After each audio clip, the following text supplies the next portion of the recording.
אז טראמפ הכריז מלחמת מכס כנגד 25 מדינות וביניהם מדינת ישראל. וזו כנראה ההזדמנות שלכם להרוויח בעזרת נדל"ן בארצות הברית. זוכרים שפרצה הקורונה, כולם נלחצו, חשבו שהכלכלה תתמוטט, המון משרות ייעלמו, והלחץ בזמנו הגיע גם לנדל"ן. ודווקא מי שהשקיע בתחילת הקורונה נהנה מעליית מחירים לאחר סיום הקורונה. בשנת 2008, משבר הסאב פריים, המשק קרס, איתו גם הנדל"ן. מי שקנה נכסי נדל"ן באותה התקופה נהנה מעליית מחירים לאחר שהמשבר הסתיים. עכשיו זו ההזדמנות שלכם להשתמש במשבר העולמי ולצבור עוד כמה נכסי נדל"ן ועוד כמה שנים או פחות, להגיד לעצמכם איזה יופי, איך השתמשתי בהזדמנות הזו להגדיל את ההון העצמי שלי, להגדיל את כמות הכסף שלי ובעיקר את החופש שלי בעזרת נדל"ן בארצות הברית. אז מה זה אומר בעצם נכסים? מה טראמפ מבצע ואיך זה בכלל משפיע על הנדל"ן בארצות הברית? בואו נצלול טיפה פנים. בגדול, טראמפ רוצה להגדיל את הייצור בארצות הברית ולהקטין את הגירעון של הממשל האמריקאי, ולכן טראמפ החליט להעלות את גובה המכס על המוצרים הנכנסים לארצות הברית. המהלך הזה ייקר את הסחורות, שביניהם גם עץ וכל חומרי הבנייה שמיובאים לארצות הברית. כתוצאה מעליית חומרי הבנייה, יעלו גם מחירי הנכסים. מהלך של טראמפ להעלאת מכסים, במיוחד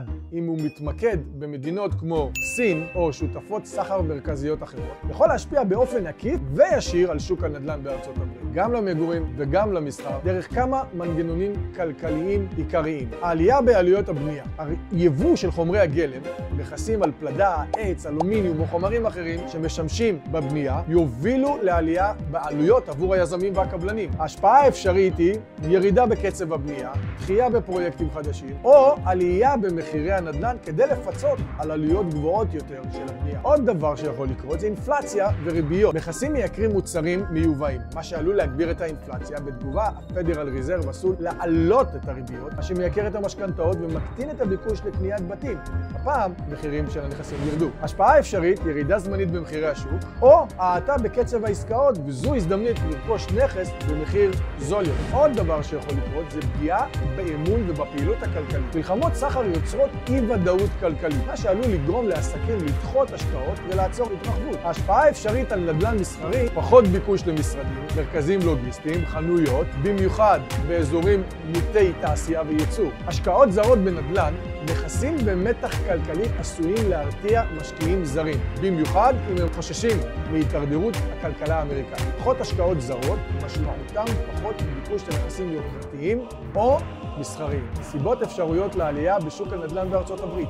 גם זה יכול לקרות. העלייה בעלויות הבנייה, או עם יבוא חומרי הבניין, כמו עץ, פלדה, צינורות, מוצרי חשמל וכו', מתייקרים, הקבלנים פשוט יעלו את מחירים שלהם, מה שייקר את מחירים.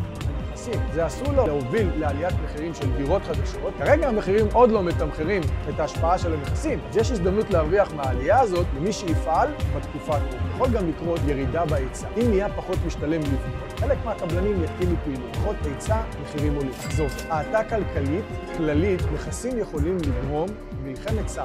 זאת אומרת, ירידה בייצור, פיטורים, פחות צריכה, ירידה באמון הצרכנים, פחות קונים. ירידה בביקושים, אם משקי הבית חוששים לעתיד הכלכלי, הם לא ירצו להתחייב למשכנתא, מה שיכול לגרור ירידת מחירים באזורים מסוימים. פגיעה בשוק הנדל"ן המסחרי יכולה לקרות על ידי עסקים שנפגעים מעלויות יבוא גבוהות, עשויים לצמצם שטחי מסחר, מפעלים או חנויות, מה שעלול להוריד את מחירי הנדל"ן המסחרי. בכל מקרה, גם אם תתרחש ירידה, הירידה היא תהיה זמנית, וכמו כל משבר כלכלי שקרה בהיסטוריה בארצות הברית או בעולם כולו, לאחריו מגיעות העליות. ספרו לי בתגובות אם אתם מתכננים לעשות משהו בתקופה הזאת, ואם כן, מה? האם אתם מתכוונים להמתין ולקנות אחר כך ביוקר, או לפעול בתקופה הקרובה ולהשתמש בשינוי הכלכלי? תזכרו את המשפט של וורן באפט, אני אמיץ שכולם פחדנים ופחדן שכולם אמיצים.